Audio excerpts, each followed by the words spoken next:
Stages Houston is always putting on amazing performances, and Das Barbecue is no different. This comedy is going to have you stomping your feet, slapping your knees, and laughing out loud.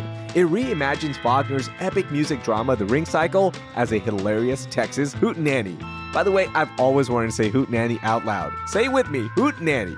Das Barbecue is playing now through June 1st, so get your tickets and watch 5 incredible actors transformed into over 30 outrageous characters. Hold on to your hats, y'all, and get your tickets at stageshouston.com today.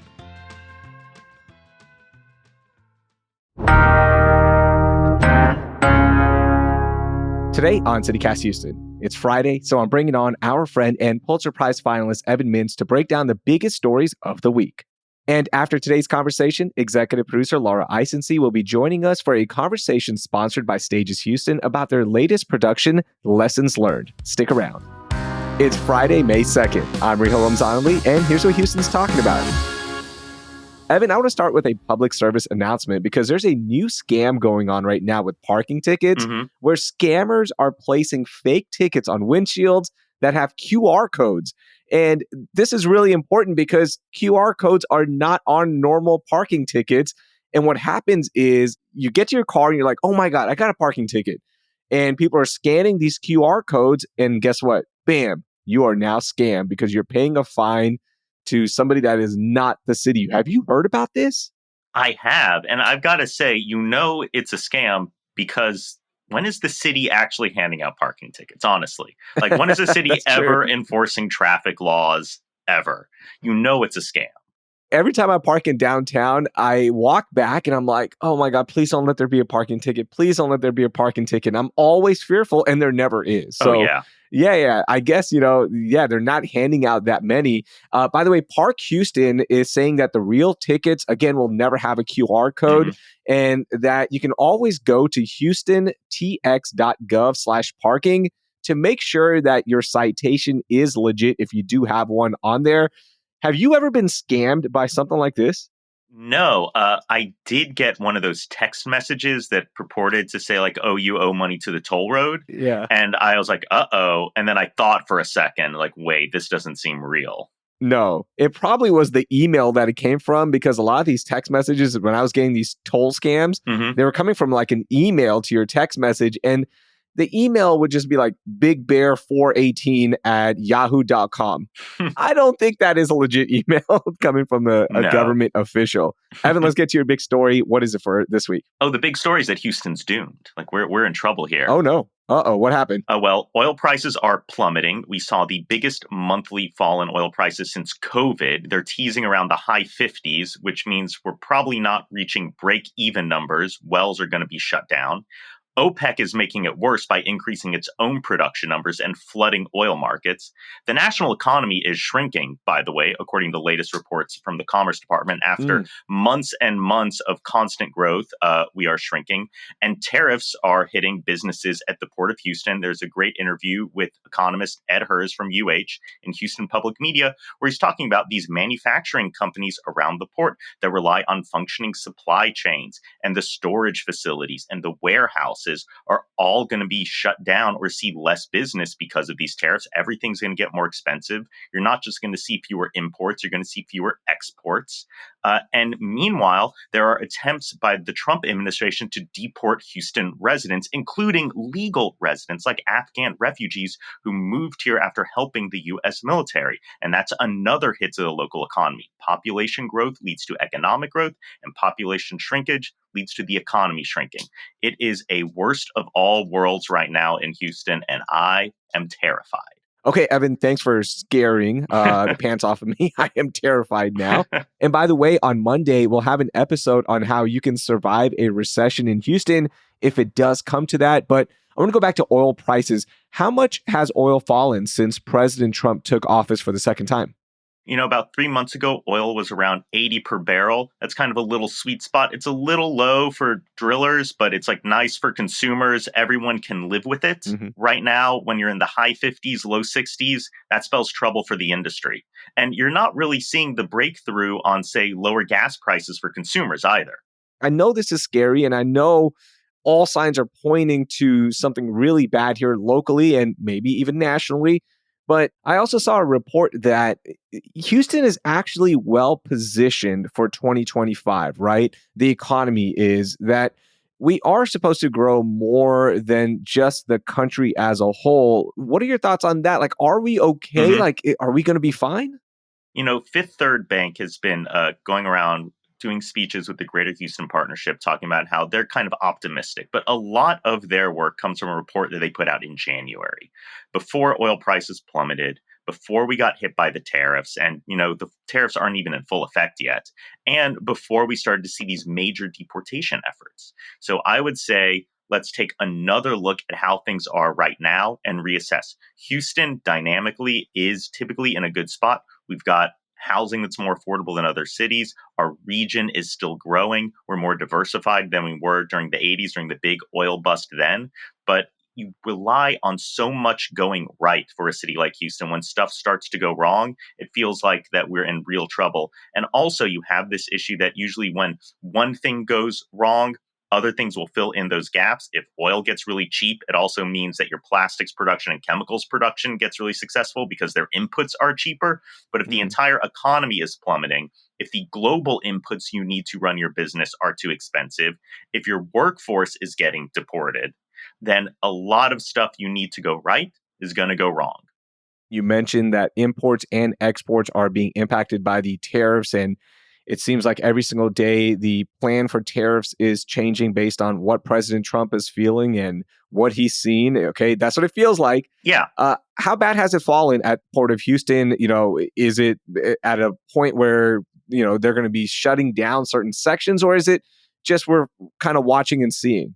we're watching and seeing. I haven't seen the specific numbers yet. The Port of Houston does benefit in contrast to, say, the Port of Los Angeles, because we don't really rely on so much of that big container shipping that brings over consumer goods from China.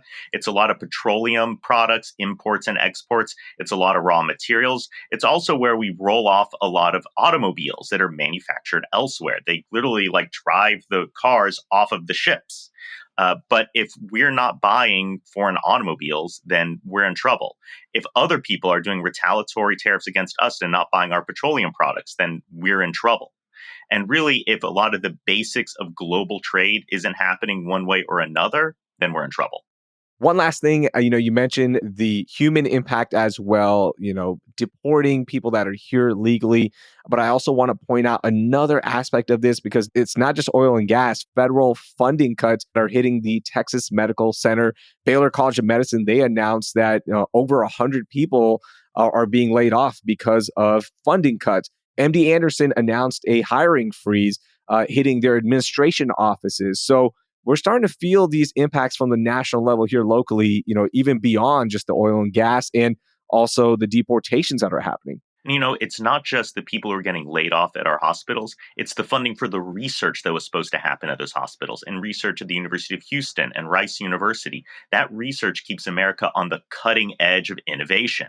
And if we are not creating the new materials and new medicines and new procedures that keep people healthy and keep us on the cutting edge of scientific research, then America is really going to start falling behind our competitors, notably China. All right, Evan, I'm going to get to my big story, and it also has to do with hiring freezes and people being laid off. Well, at least offered. All right. And this is about Mayor Whitmire's Doge like effort. And Doge, of course, the Department of Government Efficiency that Elon Musk is running, who is not a government official. And, initially, the most famous thing they've done was when Doge first started, they offered everyone this buyout, right? And told federal workers, hey, take this buyout and you're good. We're going to give you a severance package and that's it. You're going to lose your job. Well, Mayor Whitmire did a similar thing and offered retirement eligible employees a buyout to help with the city's budget, which is struggling right now over by $220 million. Well, we got our first look at the numbers. Shannon Ryan of ABC 13, our friend, reported that the city saved about $11 million after more than 1,000 city employees accepted this buyout offer package. Again, it was more for retirement eligible employees. Over 3,000 were offered, but only about 1,000 took it. And next year, they're going to save about $30 million, by the way, with just the amount of people who took this buyout package. Your thoughts on this? I always worry what happens when you lose experienced workers who bring a lot of capacity and a lot of knowledge to local governments. Are we going to see approval processes for permits go slower? Are we going to see local law enforcement not do as good of a job because civilian workers there retired and now you need police officers to fill in for those civilian roles? Are they just going to have to back hire for these positions for people who aren't as good, even if they get paid less? Or are we going to have to hire a bunch of outside consultants to do the work and end up paying them more? They Yeah. call it the local Doge. It's worth noting that even as Doge has done its work, government spending has gone up, not down. Okay, yeah, that's a big thing. And those are the big questions, by the way, that I have, right? Is okay, you did a good thing in that, well, you saved $11 million, but as you mentioned, now will things get slower with city services because there's still a hiring freeze in Hmm. place. So these roles, as of right now, they're not being filled. There are so many open roles that aren't being filled right now. So, yeah, you saved $11 million, but could it come back to bite you because now things are slower, residents are more upset? Or is this a way to maybe, go to residents and say, well, if you guys want more fast service and you want more things, guess what? We might have to increase Hmm. taxes here, or we might have to put in some fees, right? Like, is this a way to play that? I don't know. That's where I'm confused. I think there's a really good political tactic to be had where you do this kind of carrots and sticks. You say, we did all these cuts, we did everything we could to squeeze out efficiency, but that only gets us part of the way. And now we have to lift the revenue cap. And now we have to put in a garbage fee. But I really haven't seen that Texas two-step method be executed well by the city. Maybe they'll pull it off, Mhm. Whitmire has 4 years to see if this can get done, but we've got a budget process coming up this summer. Yeah, and that's going to be all eyes on city council because Hmm. things are going to get heated with that. The city did help by, negotiating a deal with that lawsuit with the drainage and street projects. So it's not going to be all at once now. There's a payment plan in place. So Hmm. this will help lower the gap a little bit, but there's still a lot to be closed here. The mayor has said he wants to stop kicking the can, but each one of these things feels like it's not the systemic reforms you need. It's kicking the can again.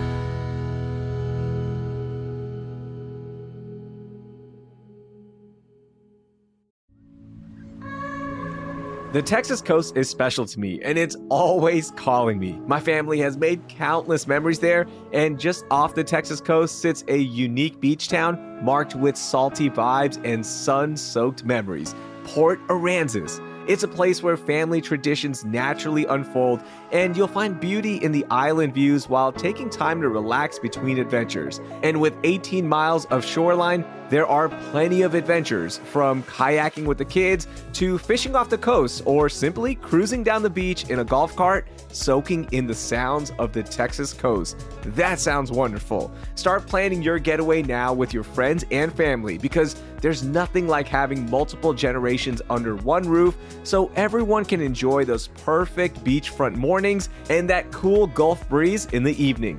So many Texans have anchored their traditions to the island life in Port Aransas, and with one visit, you'll see why. Start your new favorite family tradition in Port Aransas, Texas. Plan your visit to Houston's beach at visitportaransas.com.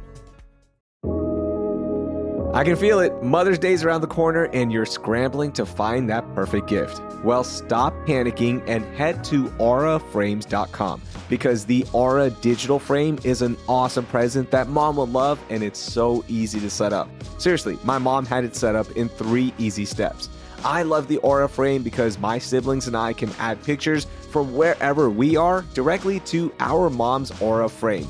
Like those priceless photos from our childhood to those embarrassing moments that we don't want to post on social media, but want to give mom a good laugh. And Aura has a great deal for Mother's Day. For a limited time, listeners can save on the perfect gift by visiting auraframes.com to get $35 off plus free shipping on their best-selling Carver matte frame. That's auraframes.com, promo code CityCast. Support the show by mentioning us at checkout. Terms and conditions apply. All right, Evan, let's get to our most overlooked stories of the week. What do you got for me? I think the most overlooked story is a bill that just passed out of the Texas Senate that would divert Harris County toll road dollars to the city of Houston. Now, speaking of budgets, this is a Houston bailout. And frankly, we could use a bailout. There are plenty of ways that the city and county can better integrate their services and share responsibilities, but this bill doesn't exactly do that. What it does is totally rewire local budgets, and it didn't have any input from the actual county officials who voters elected to levy and spend those dollars. Instead, it just builds a big straw for the city to suck up county dollars to fix its own problems without addressing the underlying financial issues. And that's probably a bad idea, particularly because Houston has this bad habit of supporting bills up in the legislature that screw with our budgets. And I keep thinking of under Lee Brown when we passed a big pension boost that our city said it needed, but actually put us down an unsustainable path until Mayor Turner passed pension reform. And I worry that this bill is similarly going to screw stuff up at the city and county budgets. Okay, explain this a little bit in terms of numbers. What exactly is going to happen? Because this is dealing with toll road dollars, right? So kind of explain some of this because it is kind of hard to follow for the everyday person. So what exactly is happening? It is. So, you drive on county toll roads and you pay a toll, and those funds are used to help build and maintain the roads. But the county uses the surplus dollars after they do all the paying for the toll roads to also pay for other road projects and some other projects like hike and bike trails, parks, things like that. But what the city would get out of this is a diversion of surplus dollars, an estimated $50 to $80 million that the city could spend on law enforcement. The bill would also strictly limit how the county could spend these dollars, distributing them to the precincts based on the number of road miles they have and limiting the sort of projects they could be spent on. Now, I will say that the county is freaking out because it is going to take dollars that it intends to spend on the new Hardy Toll Road expansion, a new bridge at the Port of Houston, and all sorts of regular work it does. And the smaller cities like Friendswood and Pearland get nothing out of this, and they're opposing it because they're going to risk losing county projects within their city limits. So the only winner in this is the city of Houston, it seems like.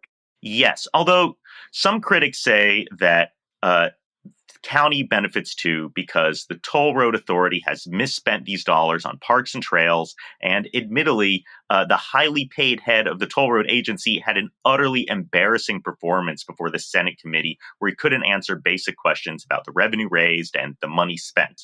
But it's worth noting that this bill won't solve the problem of an overpaid, unprepared government official, and it will create all sorts of new problems along the way because when you wrote the bill, you didn't actually bring all of the stakeholders to the table and say, okay, what are going to be the consequences of this? Now, Mayor Whitmire is also very vocal about this bill, and he wants it, obviously. But, he had some good reasoning in that, look, the city of Houston provides emergency services on the toll roads, right? And everyone is coming into the city, right, from the suburbs. They're using these toll roads as well. And the city of Houston has to provide services for these people as well. So it's not just helping out the city of Houston, it's helping everyone who's coming into the city to work, eat, have fun, all that stuff. So it kind of makes sense, but am I wrong? I mean, there's something to be said there that the city relies on the county and the county relies on the city, but you would think that like a friendly relationship between the two is good. And if you wanted to help use some of those extra dollars, the Harris County Toll Road Authority to pay for city services, the city could have gone to the county and said, hey, could you help us out here? Let's work a deal rather than passing a bill that shoved it down their throats. And secondly, a lot of the numbers don't really make any sense on this. Like I was able to get some stats from county staffers, and they said that the Toll Road Authority spends about $40 million on all the toll roads. That's for the constable services. That's the Hector response unit that does towing, runs a call service. And over the past 10 years, these county officials have handled about 98% of all incidences on county toll roads. At the same time, HPD and HFD, the Houston Emergency Services, provided about 2%. So 2% of the 40 million, the county spends is not the 50 to 80 million that the city would be getting out of this deal. It just doesn't make any sense. It really is a bailout. And can we just go back to those numbers real quickly in terms of surplus? All right. $58 to $80 million expected from the surplus fund. How much surplus is there right now with the toll roads? There's a lot of surplus going on there. And there's an argument to be made that toll road dollars should only be spent on the toll roads, and any surplus should be a sign that we need to reduce the tolls. Yes. But I will say two things. One, if you don't like property taxes, you're going to want to see revenues from somewhere else. And two, if you want the county to ever lower the tolls, which they did back in 2022, the last thing you want is for the tolls to be turned into a revenue source for Houston police and firefighters, because they will never cut it then. Man, that is frustrating. That is frustrating. I was like, maybe one day we'll see tolls eliminated. Maybe I don't have to have an easy tag anymore. That's never happening, no. It seems like. It's too much money. If tolls pay for police, you're never going to get those cuts. And there's one more thing to all of this, too, which is folks arguing that the county spending these toll road dollars on, say, parks and hike and bike trails and all this stuff is a waste. And I've got to say, for those of us who like going on family bike rides on weekends or walking your dog through a wooded path or going for a jog through nature, then these projects are nice amenities to have in the city. They contribute to the quality of life, and you expect them in any major city. And, you can have them if you live in the Woodlands or in Kingwood or along Buffalo Bayou, but every neighborhood deserves them. So, no, I don't view these things as a waste. And it's something that we paid for by driving on these toll roads. And there's a lot of money there. So, hey, let us enjoy a little bit, okay? And enjoy nature and nice parks. That'd be great. My story's about transportation as well. And maybe we'll see some headaches coming down the pike regarding this one. But, my fellow suburbanites in the Fort Bend area, we might have another way to travel into the medical center. By the way, this is a drive my wife made for years, and it sucked years off of her life. Like, she hated this drive going from Richmond, Rosenberg, or Sugar Land, taking Highway 90 into the medical center. It was the worst because there's only 2 lanes at some point. It's bad. But the Houston-Galveston Area Council, they're starting to study to see if a light rail or maybe a rapid transit bus system could be a viable option connecting suburbs like Sugar Land, Richmond, Rosenberg to the medical center via Highway 90. This would be awesome because the traffic in the morning and coming back home is absolutely terrible. The roads cannot handle the amount of people that are going to the medical center from the suburbs in Fort Bend right now. It's really bad. I wish this would happen.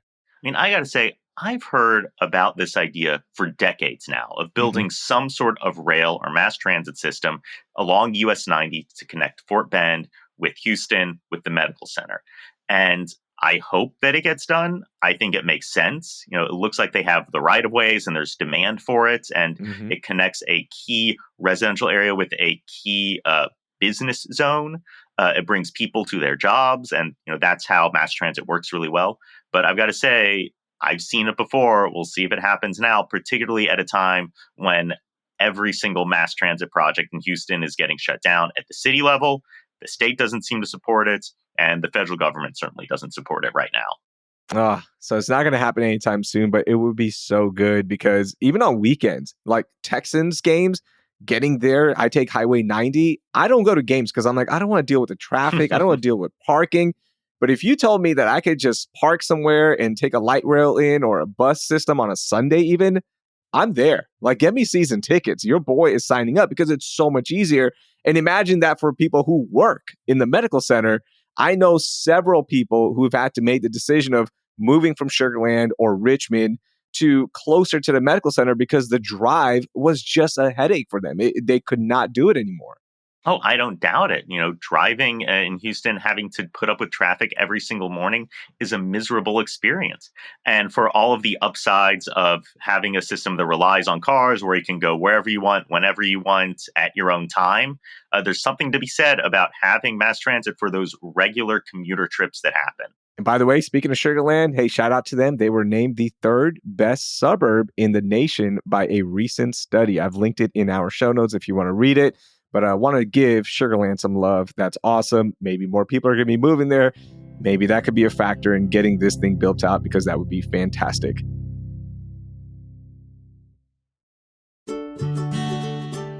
H-Town really comes alive in spring, and especially in the heart of our city, downtown Houston. There's so much to do, so grab your crew and explore everything downtown Houston has to offer. From their vibrant parks to their sizzling food scene, and of course, those amazing free outdoor events all season long. Want to just gather the family and hang out like I enjoy doing? Downtown Houston has you covered. Head to Market Square Park or Treveley Park for kid-friendly games, movies under the stars, and so much more. To really be in the know, text downtown to 56512, where you'll find maps, the best parking spots, special events, and more. You can also find all of the fun and free events at downtownhouston.org. Spring is here, so come eat, play, and explore in downtown Houston. Get revived and energized in downtown.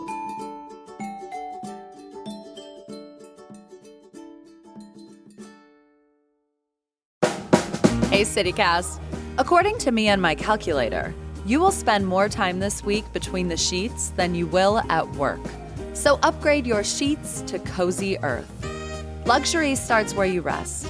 I start my evening in buttery soft Cozy Earth bamboo pajamas. Then I dip into a Cozy Earth bamboo sheet set. They are silky and temperature regulating. Forget the 9 to 5. Prioritize your 5 to 9. Cozy Earth products will transform those hours into a sanctuary. And they take comfort seriously with a 100-night sleep trial and a 10-year warranty. Luxury should not be out of reach, so Cozy Earth is giving CityCast listeners 40% off their best-selling sheets, towels, pajamas, and more. Visit CozyEarth.com and use the code CozyHouston for 40% off, because you deserve a great night's sleep, and sanctuary awaits at Cozy Earth. All right, Evan, let's go to our moment of joy, something that made you happy. Let's celebrate a great week. Give me something good here. What do you got? So I was complaining about bills I didn't like in the state legislature. I'm going to talk about some that are moving through it that I do like. And these are YIMBY bills. Yes, in my backyard. Bills that make it easier to build housing and businesses in Texas. There's one, House Bill 23, that passed out of the House that will allow third-party permitting. Basically, you have a private permitter that can apply your local municipality's development code to your plan and say, did you meet it? Did you not meet it? And the localities will come in at the end to confirm safety. So that passed out, and that's great. It was a little touch and go there for a while. There are a bunch of conspiracies around it about how this third-party permitting will allow Sharia law to take over the state because people could build their own things without the state coming in. It's weird stuff going on there, but we're able to overcome that. Yeah, and you're talking about the epic build up there near Dallas. By the way, that's the big thing that everyone's fussing about. Real quickly on this third-party permitting, though, I'm going to pause you there because a third party comes in, helps you with all the permits, gets it all done. Right now, the process is very slow, right? Depending on what permits you need, there is a long line, it seems like. But then wouldn't it still be a long line now that more permits are being done and local officials still have to come in? Like, wouldn't it still be a backup? The idea is that you have your third-party permitter that would make sure that everything is going great. So ideally, it's 100% squared away. And by the time the city comes in or your municipality comes in, they look in and go like, oh yeah, this is good. You know, someone gave you all the answers, made sure you got an A+ on it, and then they just come in at the end to confirm. Okay, gotcha. Any other pushback on this one? Why was it touch and go there for a moment? I mean, there are some Democrats, local Democrats, who don't like the idea of the state overruling localities on anything. And I understand that. But at the end of the day, we need to build more housing. We need Houston is not as affordable it used to be. Dallas is not as affordable it used to be. Austin certainly isn't. And these third-party permitters, people will only ask for them if the city isn't moving along quickly enough. It's kind of a release valve for any built-up pressure. Okay, gotcha. And you said you had another bill as well that made you happy. What is it? This one, House Bill 5148, which is moving through the House, allows for single stair construction in Texas. And this is a weird kind of in the weeds thing, but for decades, design codes in the United States have said if you want to build a building over a certain height, you have to have 2 stairs for safety reasons. You need your backup stairs, you know, if there's a fire, an emergency, something like that. But no other country has this requirement, and a bunch of peer countries have single stair buildings without having massive disasters, any statistical increase in fire disasters, fire safety concerns, etc.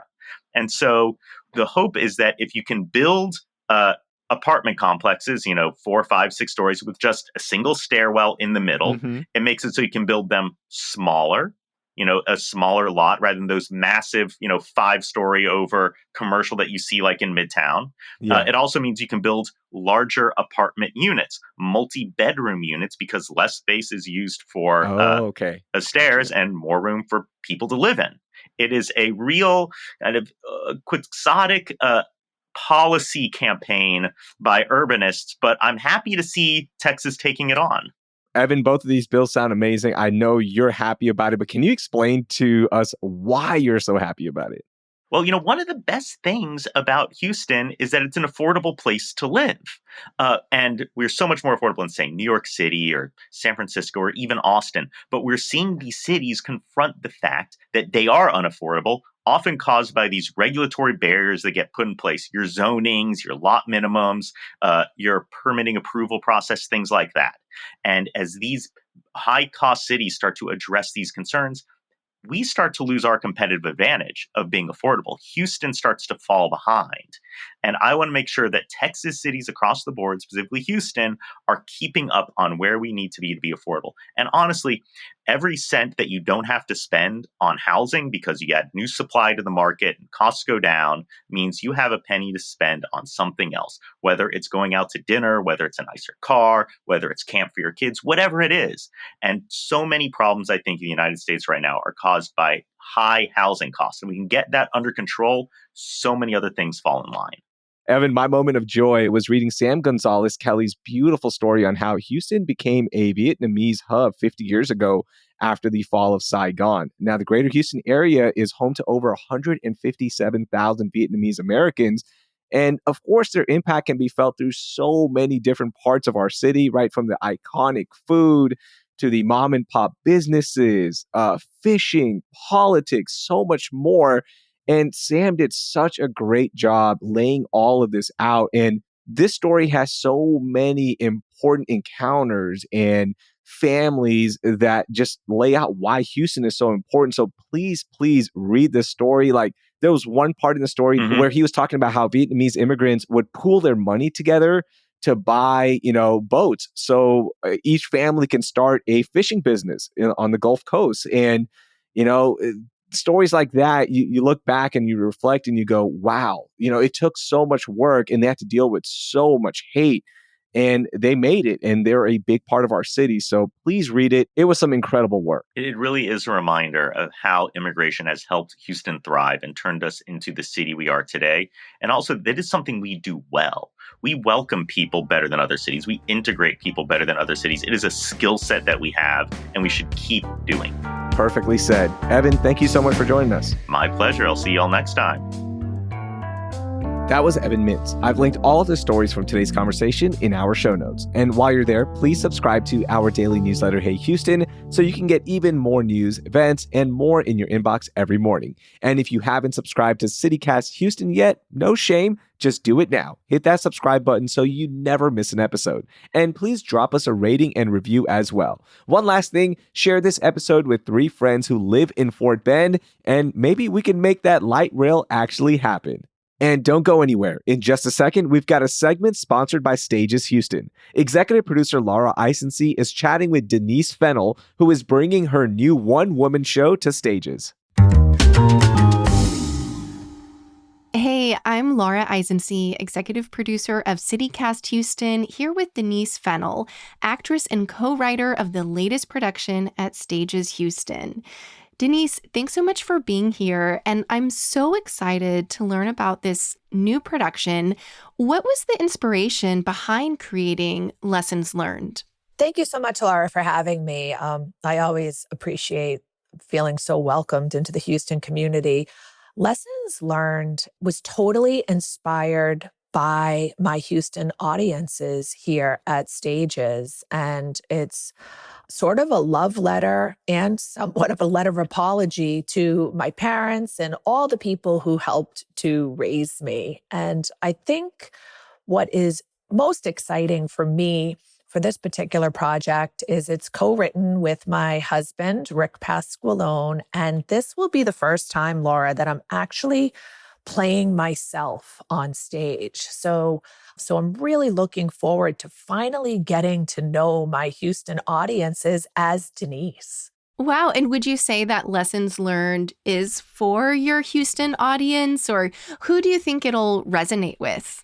I think this particular show is going to resonate with all generations. Lessons learned, as we've discovered through the course of my life, and I think so many other people, when we talk about this show, is as we go through life, we're accumulating all of these lessons, and some we learn the hard way, some we learn the easy way, and some we do not apply until it's time. And there's a lot of humor in all of it. The way we got hurt on the playgrounds, or some of the things that our parents said to us that now we're saying to our kids. It's really spectacular how it all repeats itself.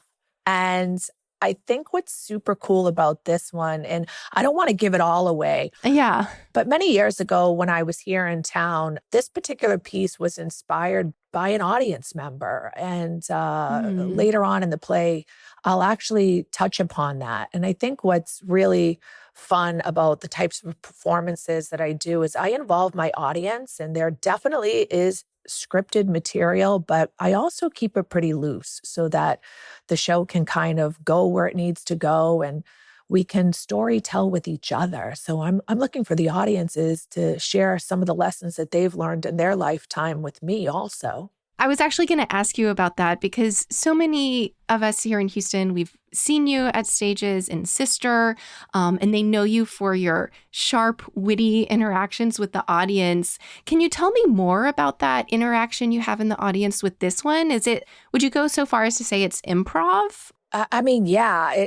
Whenever you involve the audience, there's this element of unpredictability, unknown, because I'm not quite sure what they're going to say. I can't ever know that. So I really have to just kind of be on my toes. And once I throw it out to the audience, just be willing to go with them wherever they're going to take me. And I think that's what makes it so much fun with this type of theater is it's such a risk. And I love that. They call me like a high wire act because I just am constantly throwing myself out there. And Houston has been such an incredible community for that because the audiences come and they're willing to play and willing to have fun. What is one of your favorite moments from the show? Well, for me, the entrance of this play is probably the highlight for me. Again, I don't want to give too much away because the audiences do know me as Sister in the Late Night Catechism series, where I'm fully covered in a traditional nun's habit. I will say this, I'm wearing leather pants.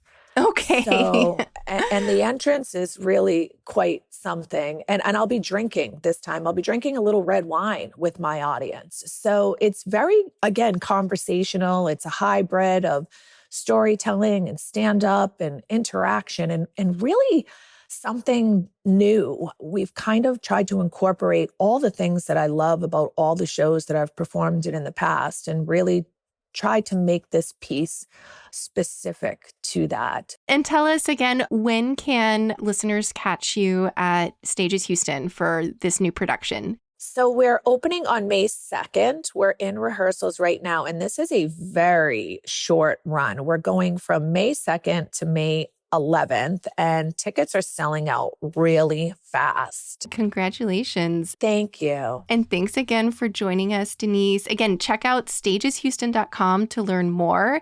And Denise will also be returning to Stages' upcoming season in The Bride and Late Night Catechism Las Vegas.